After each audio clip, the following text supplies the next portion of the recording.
Mi madrastra me echó del funeral de mi padre gritando que soy un muerto de hambre, pero no sabe que la casa donde vive y el seguro de vida de 2 millones están a mi nombre desde hace años.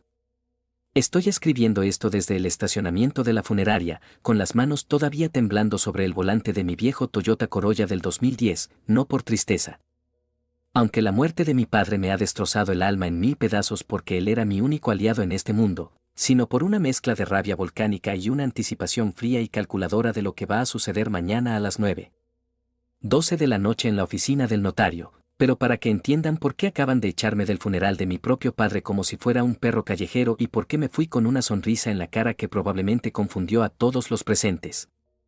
Tengo que explicarles la dinámica del infierno en el que he vivido los últimos 15 años, desde que mi madre falleció de cáncer cuando yo tenía 10 y mi padre, en su inmensa soledad y vulnerabilidad, cometió el error de casarse con Elena. Una mujer que al principio parecía un ángel de luz que venía a salvarnos, pero que en cuanto el anillo de boda se deslizó en su dedo y el acta de matrimonio se firmó, se quitó la máscara para revelar a la depredadora financiera más cruel que he conocido, trayendo con ella a su hijo Javier, mi hermanastro, un tipo 2 años mayor que yo que es la definición de parásito social, perezoso, cruel y experto en manipulación, y desde el día 1, su misión conjunta fue clara: desplazarme, hacerme sentir como un intruso en mi propia casa y convencer a mi padre de que yo era un caso perdido, un rebelde sin causa y una mala influencia. Y durante mi adolescencia lo lograron a medias. Elena inventaba historias de que yo le robaba dinero de su bolso, Javier rompía cosas en la casa y me culpaba a mí y mi padre. Un hombre de paz que odiaba el conflicto y que estaba trabajando 14 horas al día en su empresa de construcción para mantener los caprichos de su nueva familia, muchas veces optaba por castigarme solo para que Elena dejara de gritar. Lo que creó una distancia dolorosa entre nosotros, una grieta que Elena se encargó de ensanchar cada día diciéndole: tu hijo no te respeta, tu hijo solo quiere tu dinero, deberías echarlo, y finalmente, cuando cumplí 18 años, me fui, o mejor dicho, me hicieron la vida tan imposible que empaqué mis cosas en bolsas de basura y me mudé a un apartamento compartido infestado de cucarachas mientras trabajaba de camarero para pagar mis estudios de ingeniería, y durante los siguientes 7 años. Mi contacto con mi padre fue secreto, clandestino, nos veíamos en cafeterías lejos de la casa, hablábamos por teléfonos desechables que yo le compraba porque Elena le revisaba el celular, y en esas reuniones vi cómo mi padre se iba apagando. Cómo su ropa se veía más vieja mientras Elena conducía coches del año, cómo él adelgazaba mientras Javier engordaba comiendo en los mejores restaurantes con la tarjeta de crédito de la empresa de papá. Y cuando mi padre enfermó hace 6 meses de una condición cardíaca fulminante, Elena bloqueó mi acceso al hospital, le dijo a las enfermeras que yo era un hijo distanciado que solo iba a causar problemas, y solo pude verlo una vez, colándome de madrugada gracias a una enfermera piadosa que conocía la verdad, y en esa última conversación, mi padre, conectado a 1000 máquinas y con voz débil, me agarró la mano y me dijo: perdóname, hijo, fui un cobarde, dejé que me dominaran. Pero me aseguré de arreglarlo, busca la carpeta azul lo cambia todo, y luego falleció hace 3 días, y hoy era el funeral, llegué vestido con mi único traje negro, un poco desgastado pero limpio, con la única intención de despedirme del hombre que me dio la vida, de poner una rosa en su ataúd y cerrar el ciclo, pero en cuanto crucé las puertas de la capilla, el ambiente cambió drásticamente. Elena estaba parada junto al féretro, vestida como si fuera a una gala de los Oscar, con un vestido negro de diseñador, gafas de sol enormes y llorando de esa manera teatral que ensaya frente al espejo, rodeada de sus amigas de la alta sociedad y de Javier, que estaba revisando su celular con cara de aburrimiento, y cuando me vieron entrar, Elena detuvo su llanto falso instantáneamente, se quitó las gafas y caminó hacia mí con el sonido de sus tacones resonando en el silencio sepulcral de la sala. Y frente a todos los tíos, primos y socios de negocios de mi padre, me bloqueó el paso y gritó con esa voz chillona que me ha perseguido en mis pesadillas: ¿qué haces aquí? Te dije claramente que no eras bienvenido. Este es un evento familiar para la gente que realmente lo amaba, no para buitres como tú que solo aparecen cuando huelen dinero. Y sentí las miradas de todos clavándose en mi espalda, sentí la humillación quemándome las orejas, intenté mantener la calma y dije en voz baja: Elena, por favor, es mi padre, solo quiero despedirme, no quiero problemas. Pero eso solo la encendió más, porque ella se alimenta del drama, así que me empujó en el pecho, un empujón físico real, y gritó aún más fuerte: no tienes derecho a nada. Le rompiste el corazón a tu padre y ahora vienes a fingir dolor. Lárgate antes de que llame a seguridad. Eres un muerto de hambre, siempre lo fuiste y siempre lo serás, y te advierto una cosa, no vas a ver ni un centavo de la herencia, todo es mío y de Javier, así que ahórrate la pena y vuelve a tu agujero. Y Javier se acercó, riéndose, y añadió: ya oíste a mi mamá, perdedor, vete a llorar a otro lado, aquí estorbas, y en ese momento, tuve una epifanía, una claridad absoluta, podría haber gritado, podría haberle dicho a todos la verdad ahí mismo. Podría haber sacado los papeles que tengo en la guantera de mi coche, pero me di cuenta de que eso sería desperdiciar la munición, la verdadera victoria no es ganar una pelea a gritos en un funeral. La verdadera victoria es la destrucción total y legal cuando menos se lo esperen, así que miré a Elena a los ojos, miré a Javier, miré el ataúd de mi padre y susurré un descansa en paz, papá, yo me encargo del resto.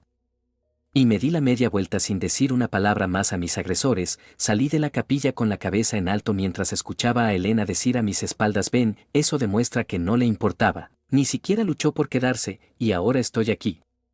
En mi coche, observando cómo sacan el féretro para llevarlo al cementerio, y ellos creen que han ganado, creen que me he ido derrotado, asustado por sus amenazas de dejarme sin herencia, pero lo que la estúpida de Elena no sabe. Lo que su arrogancia le impide ver es que la carpeta azul de la que habló mi padre no estaba en la casa, estaba en una caja de seguridad en el banco a la que solo yo tenía acceso, y ayer la abrí, y lo que encontré dentro no es solo un testamento. Es una bomba nuclear financiera. Resulta que hace 5 años, cuando mi padre se dio cuenta de que Elena estaba gastando el dinero de la empresa sin control, transfirió la titularidad de la casa familiar, sí. La mansión de $1.000.000 donde Elena vive y organiza sus fiestas, a un fideicomiso irrevocable cuyo único beneficiario soy yo, y no solo eso, la póliza de seguro de vida principal. Esa de $2.000.000 con la que Elena ya está contando para pagar sus deudas de juego y comprarse un coche nuevo, también fue modificada legalmente para ponerme a mí como beneficiario único al 100%. Dejándole a ella solo la cuenta corriente conjunta que, según los estados de cuenta que también estaban en la carpeta, tiene un saldo de menos de $5.000 porque ella misma se encargó de vaciarla.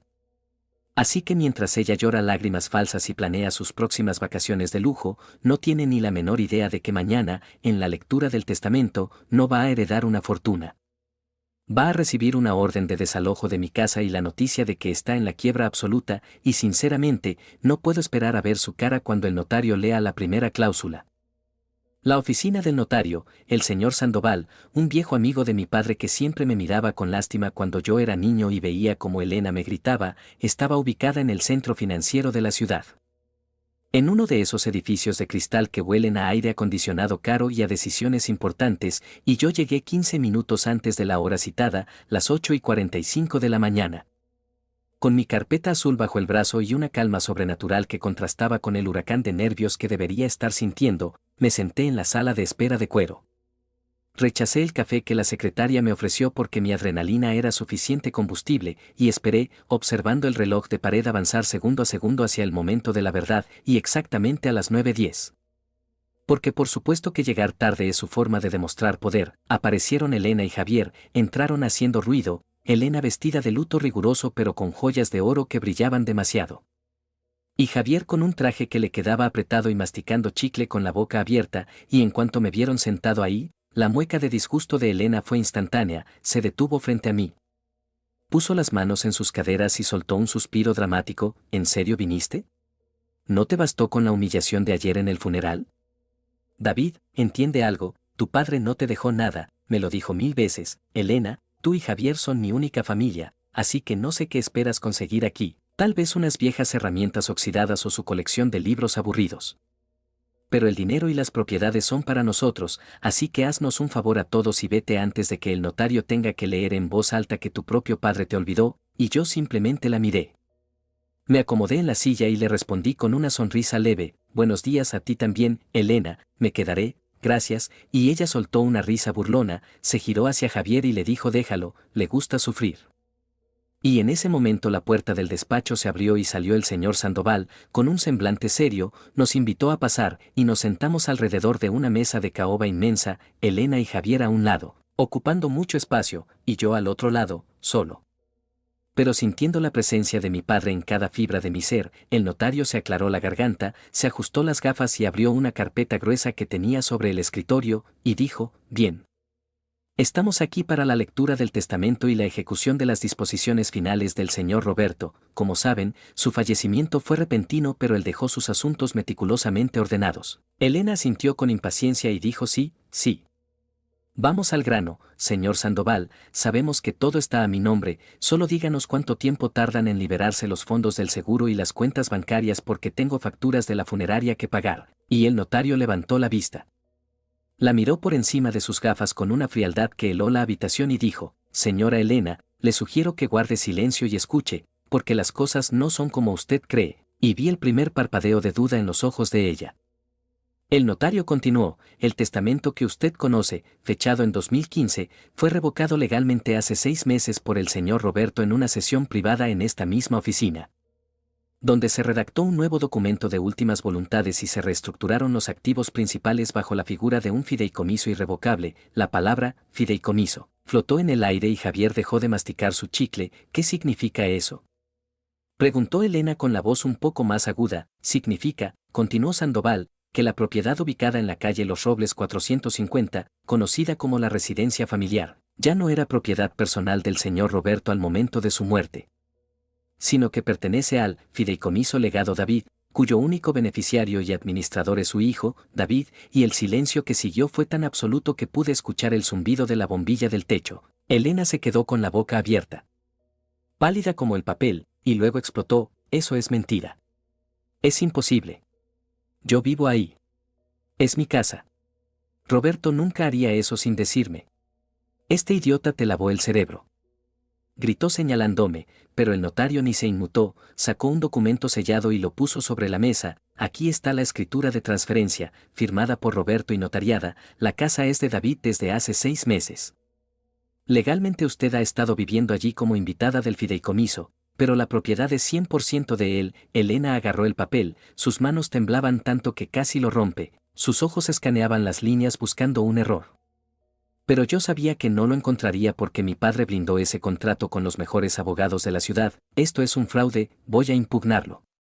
Susurró ella, pero Sandoval la interrumpió. Aún no termino, señora, pasemos a los activos líquidos y seguros, y Elena levantó la vista con un destello de esperanza, pensando que tal vez perdía la casa pero se quedaba con los millones. La póliza de seguro de vida principal de la aseguradora Allianz, por un monto de $2 millones, tenía como beneficiaria original a la esposa. Sin embargo, el cambio de beneficiario fue procesado y aceptado hace 4 meses. Y Elena se inclinó hacia adelante, desesperada, ¿y a quién se lo dejó? ¿A Javier?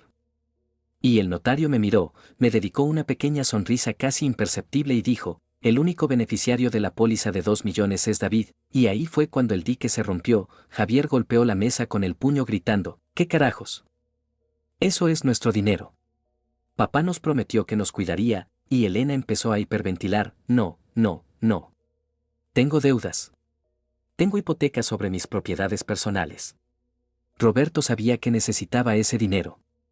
Esto es una trampa. Tú falsificaste su firma. Me gritó, levantándose de la silla como si fuera a saltar sobre mí, pero yo me mantuve sentado, tranquilo, disfrutando cada segundo de su desesperación, y le dije, no falsifiqué nada, Elena. Papá vio cómo gastaba su dinero en casinos y viajes mientras él trabajaba hasta morir, y decidió que su legado no iba a terminar en una mesa de ruleta, y ella chilló como un avancée, maldito malagradecido. Te voy a demandar. No verás un centavo.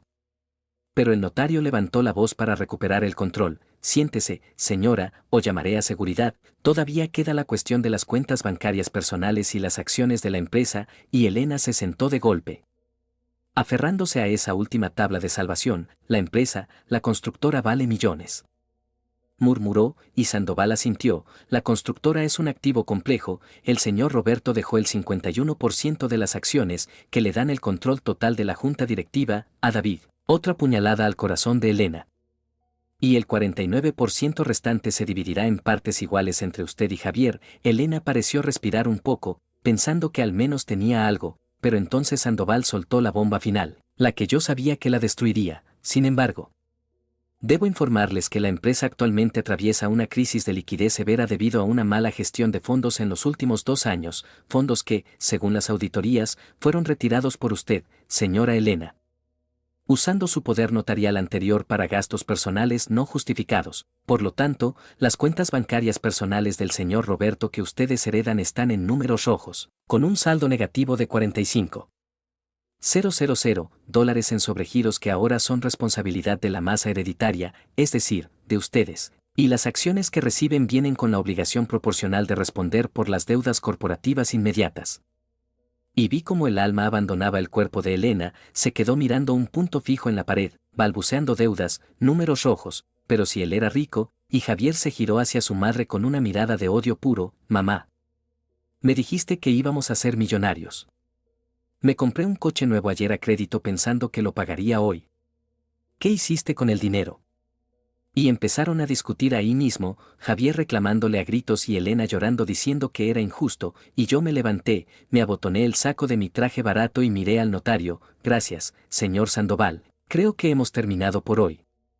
Y él asintió. Así es, David, aquí tienes las llaves de tu casa y los documentos para reclamar el cheque del seguro, todo está en orden. Tomé las llaves, ese pequeño trozo de metal que pesaba más que el oro, y me giré hacia mi familia.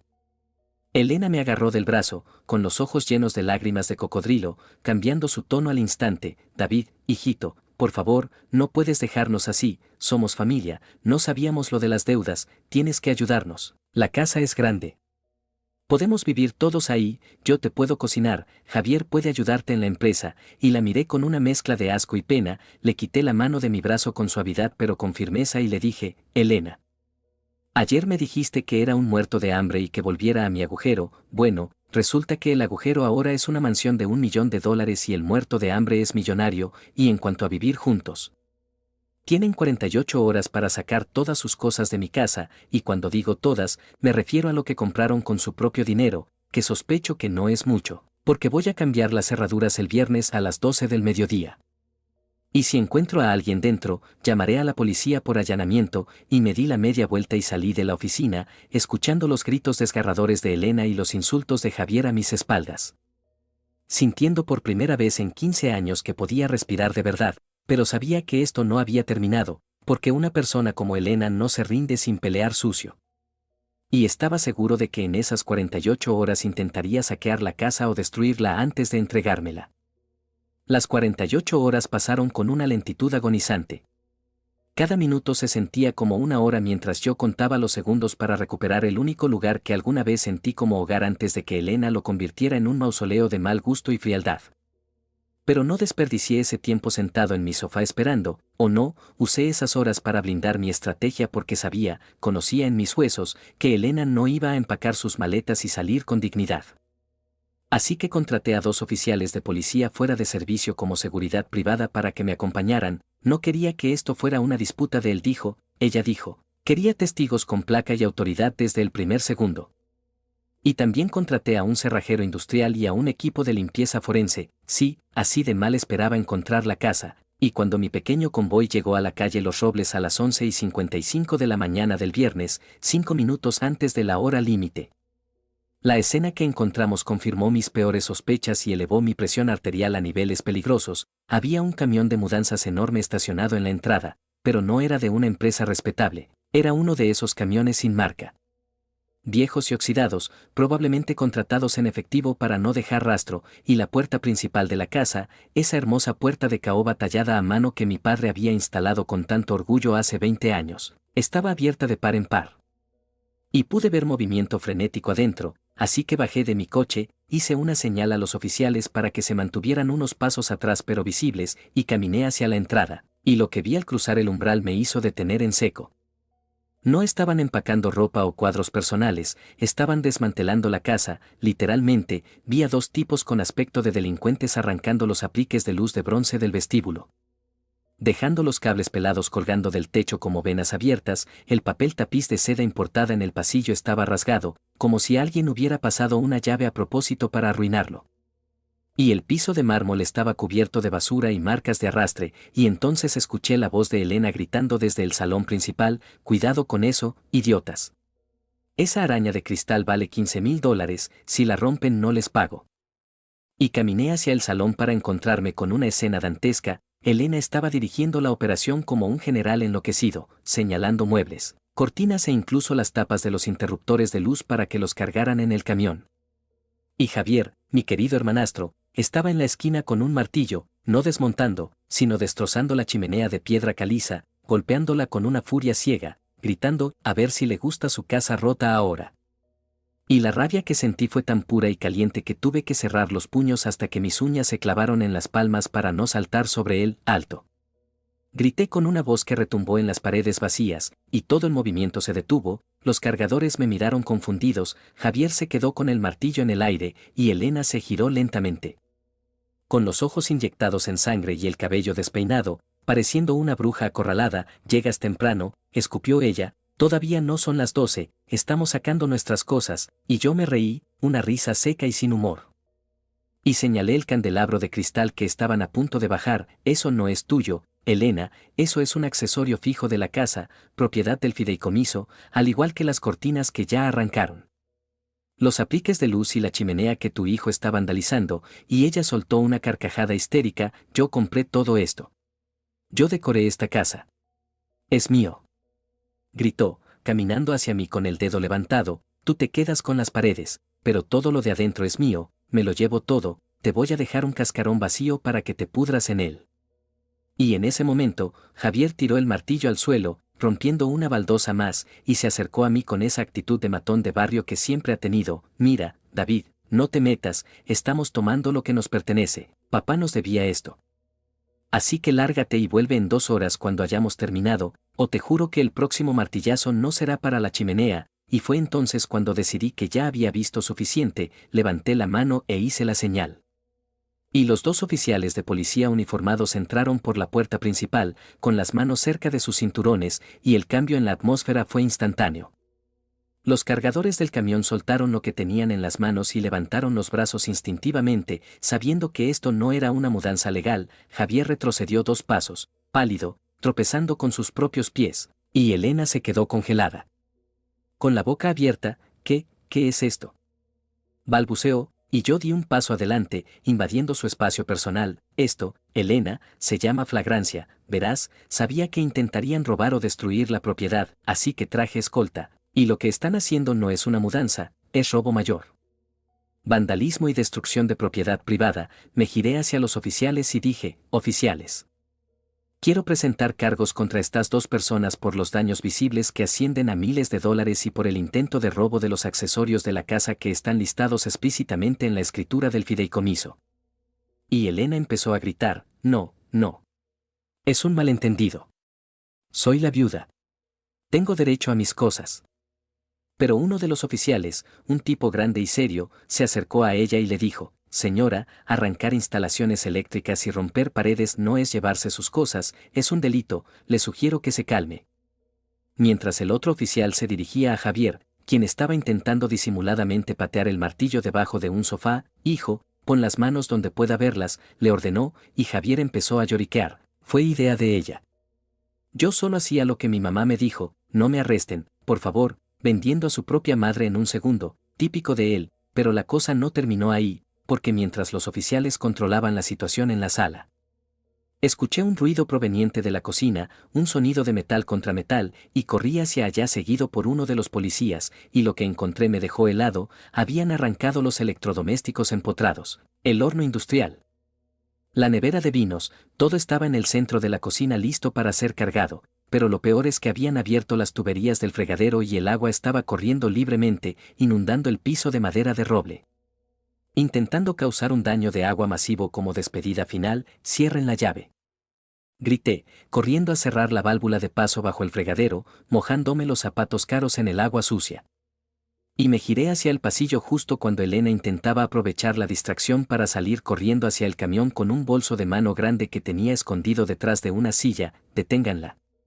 Grité, y el oficial de la entrada la interceptó antes de que pudiera cruzar el umbral, agarrándola del brazo. Suélteme, bruto, son mis medicinas, chilló ella, pero yo me acerqué, le quité el bolso y lo abrí frente a todos, y no había medicinas.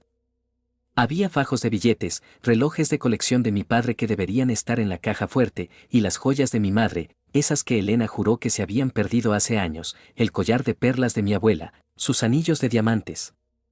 Todo estaba ahí, robado y escondido. Vaya, dije, sacando el collar de perlas y sosteniéndolo a la luz, parece que encontramos las cosas perdidas de mamá. Esto añade el cargo de robo de joyas y apropiación indebida a la lista, Elena. Estás cavando tu propia tumba, y ella se derrumbó, literalmente se tiró al suelo llorando y pataleando como una niña pequeña, gritando que era injusto, que ella merecía ser rica, que mi padre la amaba más a ella. Mientras los vecinos empezaban a salir de sus casas atraídos por el escándalo y las luces de las patrullas adicionales que los oficiales habían llamado por radio al ver la magnitud del robo, y el conductor del camión de mudanzas. Viendo que el barco se hundía, se acercó a mí y dijo: jefe, yo no sabía nada, a mí me contrataron para una mudanza, no quiero problemas, y yo lo miré y le dije: entonces baja todo lo que subiste al camión ahora mismo. Déjalo en el jardín y lárgate antes de que te arresten como cómplice, y el tipo corrió a obedecer, y durante la siguiente hora, mientras la policía esposaba a Elena y a Javier, tuve el placer de ver cómo mi herencia regresaba a mi propiedad pieza por pieza, depositada en el césped bajo la mirada de todo el vecindario, pero hubo un momento, justo antes de que metieran a Elena en la patrulla, en que ella me miró con una frialdad que me asustó más que sus gritos, dejó de llorar, se limpió la cara con el hombro porque tenía las manos esposadas a la espalda y me susurró: crees que ganaste, David, pero no sabes con quién te metiste. Tengo amigos, tengo secretos de tu padre que destruirían su memoria si salen a la luz, sácame de aquí o le contaré a todo el mundo lo que tu santo padre hacía realmente en sus viajes de negocios. Y por un segundo dudé, el miedo a manchar la imagen de mi padre me golpeó, pero luego miré la casa destrozada, miré las joyas de mi madre recuperadas y me di cuenta de que era solo otra manipulación, otro intento desesperado de controlarme. Así que me acerqué a su oído y le respondí: mi padre ya está muerto, Elena, no puedes hacerle daño, y sus secretos, sean los que sean, se fueron con él a la tumba, pero tú vas a ir a una celda muy real, disfruta de la estadía, y le cerré la puerta de la patrulla en la cara, viendo cómo se alejaban hacia la comisaría, dejándome parado en medio de mi jardín lleno de muebles, con la casa inundada y destrozada.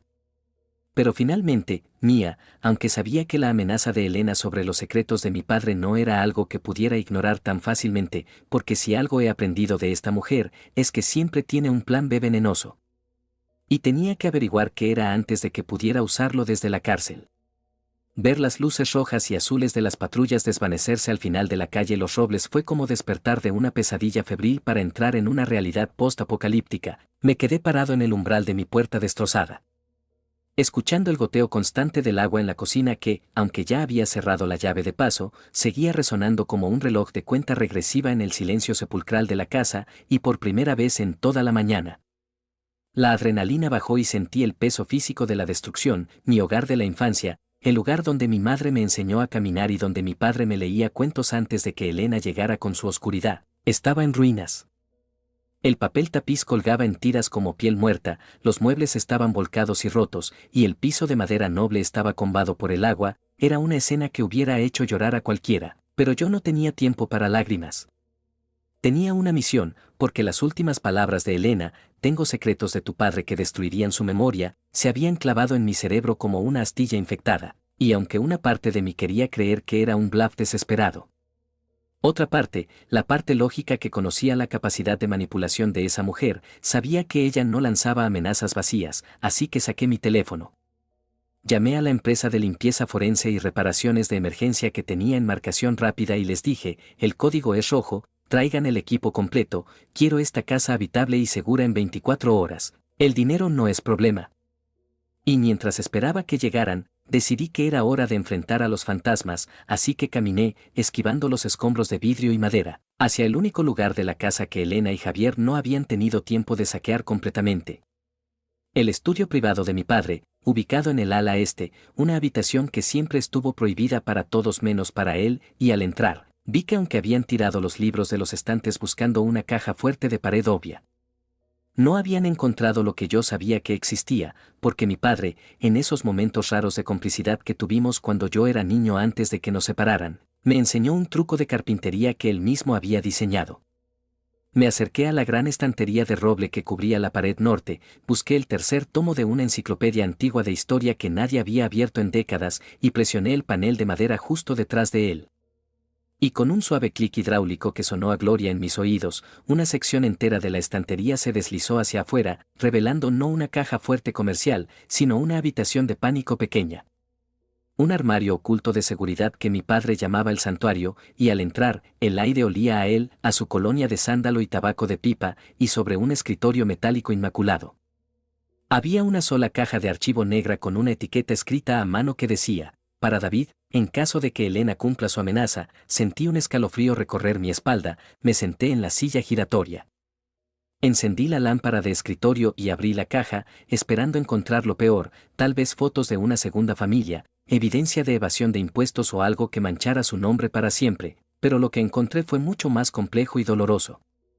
La caja estaba llena de carpetas ordenadas cronológicamente, recibos bancarios, fotos de vigilancia y, lo más importante, una grabadora de voz digital y un diario de cuero. Tomé el diario primero, mis manos temblaban ligeramente. Y leí la última entrada, fechada 2 semanas antes de su muerte. Si estás leyendo esto, hijo, significa que perdí la batalla, ya sea contra mi corazón o contra ella.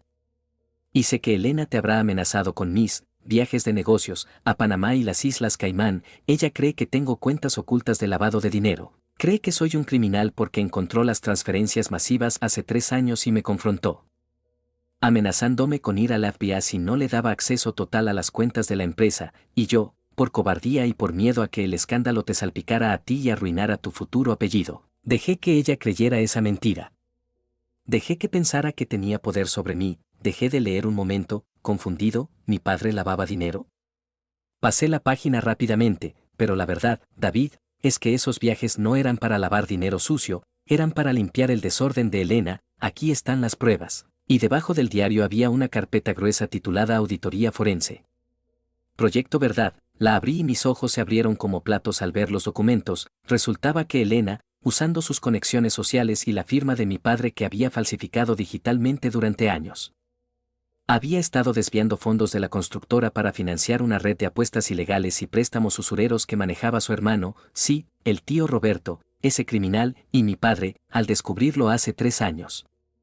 En lugar de denunciarla y enfrentar un escándalo público que habría destruido el valor de las acciones de la empresa y por ende, mi herencia, decidió asumir la culpa en silencio y usar sus viajes de negocios para reunirse con abogados internacionales y liquidadores de deuda para pagar los desastres de Elena uno por uno, cubriendo sus huellas para que nadie fuera a la cárcel.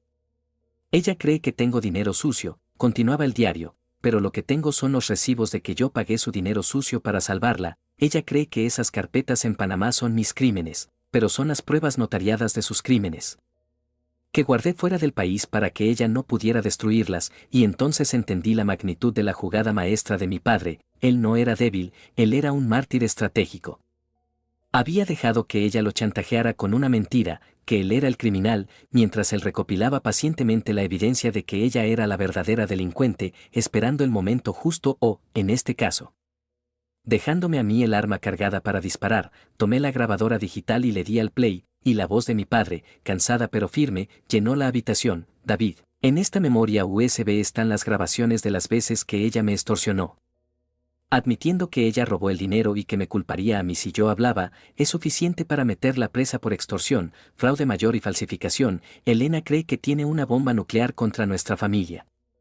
Pero lo que no sabe es que el detonador lo tienes tú. Ella se incriminó sola cada vez que me amenazó, así que si intenta usar la carta de los negocios sucios, simplemente muéstrale la carpeta roja marcada como Panamá. Y mira cómo su mundo se derrumba. Apagué la grabadora, sintiendo una mezcla de tristeza infinita por lo que mi padre tuvo que soportar en silencio para protegerme y una furia renovada que quemaba más fuerte que antes. Ahora todo tenía sentido. Su pasividad, su tristeza, no era debilidad, era protección. Él estaba conteniendo a una bestia para que no me mordiera a mí, y ahora, yo tenía los dientes de la bestia en mi mano. Pasé las siguientes horas revisando cada documento, armando el rompecabezas legal, y justo cuando el equipo de limpieza llegaba a la casa con sus aspiradoras industriales y martillos, mi teléfono sonó. Era un número desconocido. Contesté y una voz nasal y prepotente habló al otro lado. Señor David. Soy el abogado de la señora Elena, le llamo desde la comisaría. Mi clienta está dispuesta a negociar. Ella dice que tiene información sensible sobre las actividades ilícitas de su difunto padre que preferiría no divulgar a la prensa. A cambio de que usted retire los cargos de robo y le ceda el 50% de los activos líquidos, creemos que es un trato justo para proteger la memoria del señor Roberto. Y yo, sentado en la silla de mi padre, rodeado de la verdad. Solté una carcajada que asustó al abogado. ¿Se está riendo, señor?, preguntó ofendido. Sí, me estoy riendo, respondí. Dígale a su clienta que acepto la reunión, pero no para negociar. Iré a la comisaría en una hora para mostrarle a la policía lo que realmente eran esos negocios ilícitos. Y dígale a Elena que prepare su mejor cara de sorpresa, porque Panamá le manda saludos. Y colgué el teléfono con fuerza, guardé la carpeta roja, el diario y la USB en mi maletín y salí del estudio. Pasando por en medio del equipo de limpieza que ya estaba levantando los escombros, y mientras caminaba hacia mi coche, sentí que mi padre caminaba a mi lado, susurrándome a cábala, y eso era exactamente lo que iba a hacer. Iba a entrar en esa sala de interrogatorios y no solo iba a defender su memoria, iba a asegurarme de que Elena no volviera a ver la luz del sol en muchos, muchos años.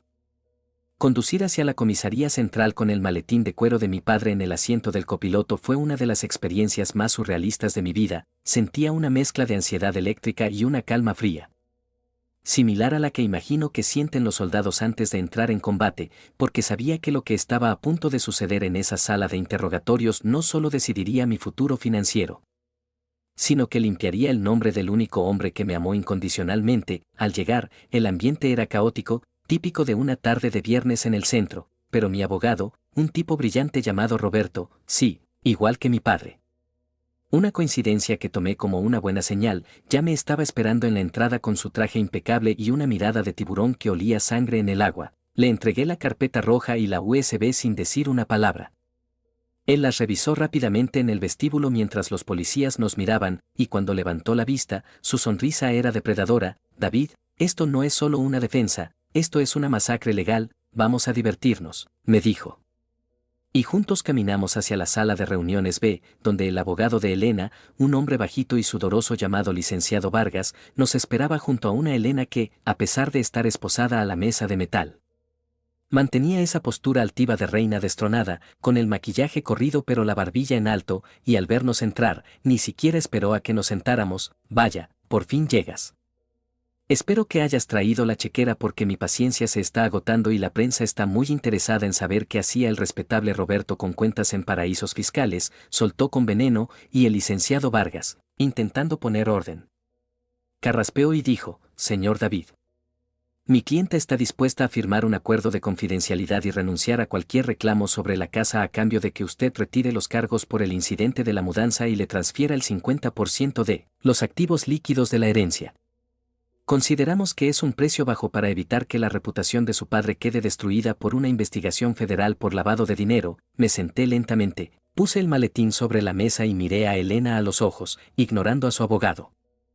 Y le pregunté con voz suave: ¿de verdad vas a hacer esto, Elena? ¿Vas a arrastrar el nombre del hombre que te sacó de la pobreza por el fango solo para salvarte tú? Y ella se rió, una risa cruel y vacía. Él no me salvó de nada, yo le di los mejores años de mi vida y él me dejó con deudas, así que sí, si tengo que quemar su memoria para conseguir lo que merezco, lo haré. Tengo las copias de las transferencias a Panamá, David, sé que lavaba dinero del narcotráfico o algo peor, así que paga y cállate. Miré al detective a cargo, el detective Ramírez, que estaba en la esquina de la sala observando todo en silencio. Y le dije: detective, espero que esté grabando esto, porque lo que la señora acaba de admitir es un intento de extorsión basado en información falsa. Y Vargas saltó de su silla: cuidado con lo que dice. Tenemos pruebas de las cuentas offshore. Y yo asentí: sí, las cuentas existen, nunca lo negué, dije mientras abría el maletín, pero el problema, Elena, es que nunca te molestaste en investigar quién era el beneficiario final de esas transacciones en Panamá.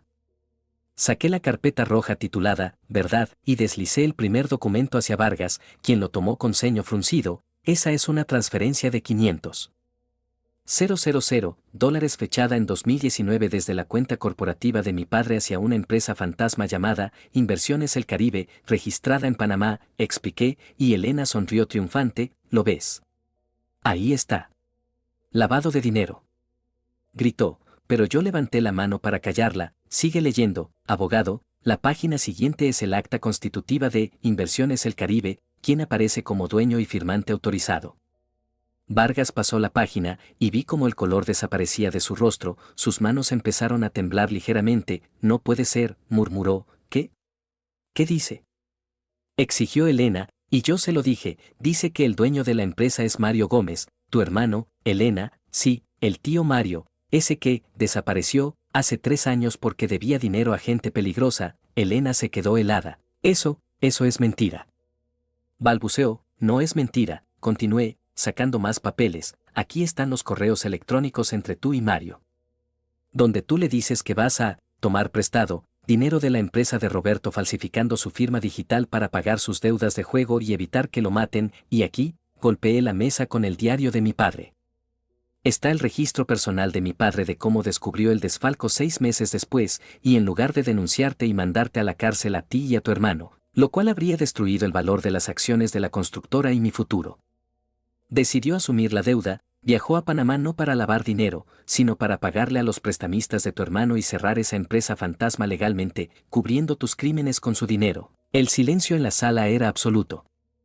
Vargas soltó los papeles como si quemaran y miró a Elena con horror. ¿Usted me dijo que él era el criminal? ¿Usted me hizo redactar una extorsión basada en sus propios delitos? Le siseó a su clienta, pero yo no había terminado, y por si queda alguna duda de quién es la verdadera criminal aquí, saqué la grabadora digital y la conecté a un pequeño altavoz Bluetooth que traía. Escuchen esto.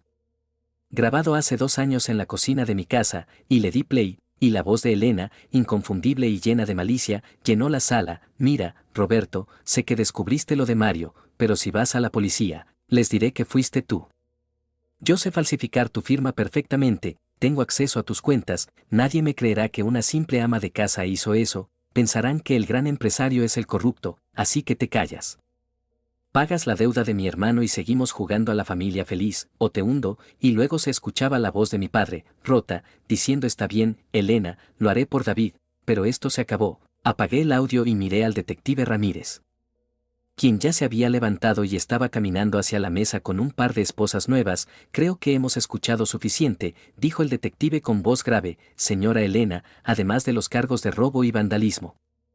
Ahora queda detenida por extorsión, fraude corporativo, falsificación de documentos y malversación de fondos. Elena empezó a gritar, intentando levantarse, es un montaje. Esa grabación es falsa. Abogado, haga algo. Pero el licenciado Vargas ya estaba guardando sus cosas en su maletín a una velocidad impresionante. Señora. Como oficial de la corte no puedo ser partícipe de un delito en curso ni representar a alguien que me ha mentido sobre la naturaleza de su caso para cometer una extorsión. Renuncio a su defensa con efecto inmediato. Y salió de la sala casi corriendo, dejándola sola, completamente sola, y en ese momento, Elena me miró, y ya no había arrogancia, solo terror puro. David, por favor, soy la madre de tu hermano. No me hagas esto, suplicó, y yo me incliné sobre la mesa, mirándola fijamente a esos ojos que me habían intimidado durante 15 años y que ahora solo reflejaban miedo, y le dije, tú no eres mi madre, Elena, y Javier no es mi hermano. Son extraños que entraron a mi casa y trataron de destruirla. Mi padre te protegió en vida porque era un hombre bueno, demasiado bueno para ti, pero yo no soy mi padre. Yo soy el hombre que va a asegurarse de que pagues cada centavo y cada lágrima. Y me giré hacia el detective. Tienen todo lo que necesitan en esa carpeta, detective, procedan con todo el peso de la ley, y salí de la sala de interrogatorios. Escuchando los gritos de Elena transformarse en sollozos histéricos mientras el detective le leía sus nuevos derechos, y al salir al pasillo, me encontré con Javier, que estaba sentado en una banca esposado, esperando su turno para ser procesado por el vandalismo, y al verme salir con mi abogado, me preguntó con voz temblorosa, ¿qué pasó? ¿Mamá arregló todo? ¿Nos vamos a casa? Y me detuve un segundo, sentí una pizca de lástima por él, porque al final del día era producto de la crianza tóxica de esa mujer, pero luego recordé el martillo destruyendo la chimenea de mi padre, y la lástima se evaporó. Tu mamá no va a ir a casa en mucho tiempo, Javier, le dije, y tú tampoco. Te sugiero que uses tu llamada para buscar un abogado público, porque el dinero de la familia se acabó hoy, y seguí caminando hacia la salida. Hacia el aire fresco de la tarde, sintiendo que por fin, después de tantos años de oscuridad, el cielo se veía un poco más azul. Salí de la comisaría esa tarde, dejando atrás los gritos de Elena y la mirada perdida de Javier. Fue como quitarme una mochila cargada de piedras que había llevado a cuestas durante 15 años. Sentí que el aire de la ciudad, contaminado y ruidoso, entraba en mis pulmones como la brisa más pura de los Alpes, y mientras caminaba hacia mi coche con mi abogado, Roberto, dándome palmadas en la espalda y diciéndome lo logramos, muchacho, tu padre estaría orgulloso. Supe que la guerra había terminado, pero la reconstrucción apenas comenzaba, y vaya si fue un proceso satisfactorio. Los meses siguientes fueron una vorágine de eventos legales y personales que disfruté con una copa de vino en la mano en cada etapa. Primero vino el juicio, que fue el evento social del año porque Elena, en su infinita arrogancia, se negó a aceptar un acuerdo de culpabilidad pensando que podría encantar al jurado con su papel de viuda dolida, pero fue un error fatal.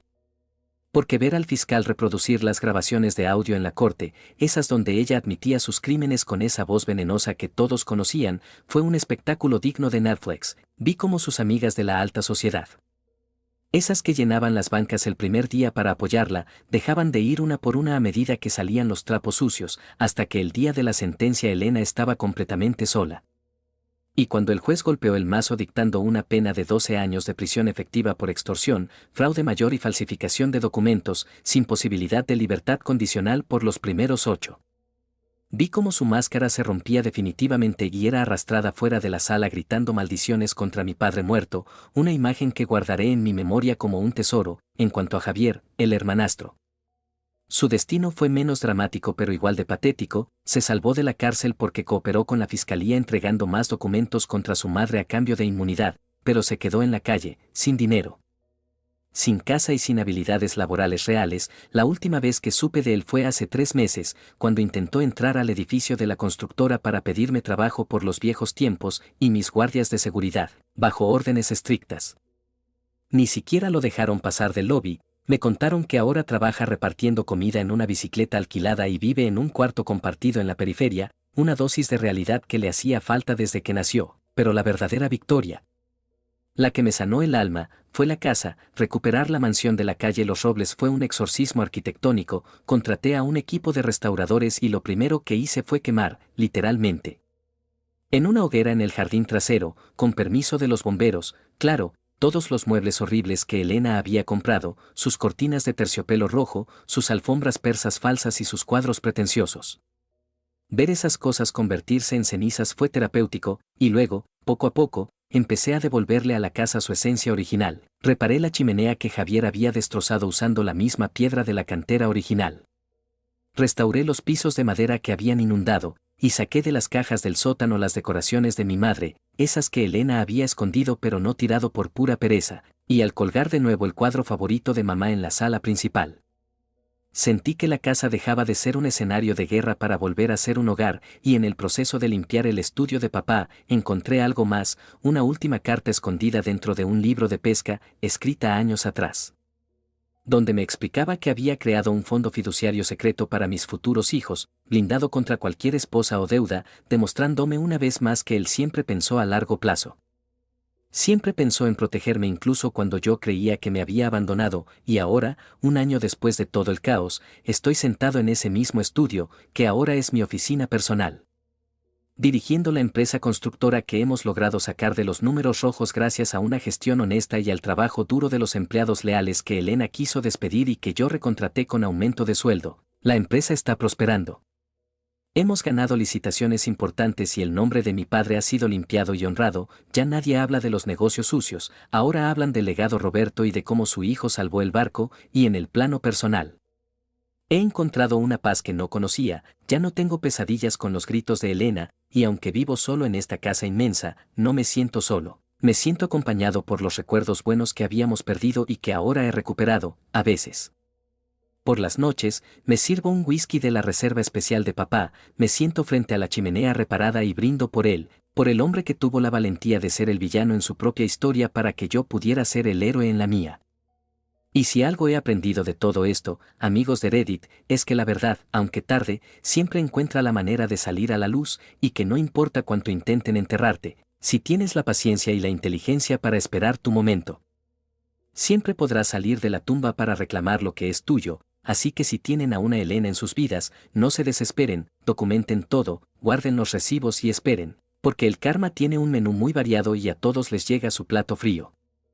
Y el de mi madrastra se sirve en una bandeja de metal en una prisión estatal mientras yo ceno en la mesa de caoba que ella intentó robar, y déjenme decirles, la comida nunca me ha sabido mejor que ahora, siendo el dueño absoluto de mi destino y el guardián orgulloso de la memoria de mi padre. Gracias a todos por escuchar esta historia.